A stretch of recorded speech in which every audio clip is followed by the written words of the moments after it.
today, the word submission may make people cringe a little bit. Culture tells us that we bow to no one, that we should be proud of ourselves and dominate every room we walk into. Meekness and tenderheartedness have fallen by the wayside, to the culture's detriment. But the Bible, always fighting against the worldly and evil cultures of the day, gives us sound words to live by when it comes to the way we live and interact with others. In today's case, the way we live and interact with our spouses. Paul in Colossians 3 gives us a number of biblical relational dynamics and begins with how the wife is to treat her husband. The Word of God says in Colossians 3:18, "Wives, submit to your husbands, as is fitting for those who belong to the Lord." Today's culture has swept the legs out from under strong husbands, often in favor of domineering wives.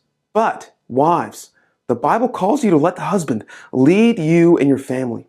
You're to submit to his authority, as is fitting in the Lord.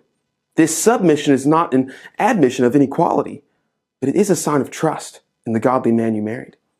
The qualifying phrase, "as is fitting in the Lord," points you as a wife not to a cultural idea of submission, like a superior-inferior dynamic, but a Christ-like one of humility, meekness, and love for your husband, just as Christ submitted himself to the Father at Calvary. Allow him to make decisions for the family. Let him be a significant, or if possible, even the sole provider financially. Let him pray for you and lead your family in worship as a spiritual leader, the priest of your home. Christians shouldn't, and I won't apologize or water down the words God has given us. In a culture charged with toxic feminism and the growing manosphere, God calls us all to humility. So take a deep breath. Let the Word of God speak into your life.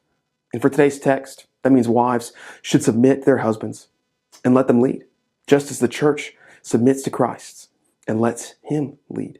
Change begins in you.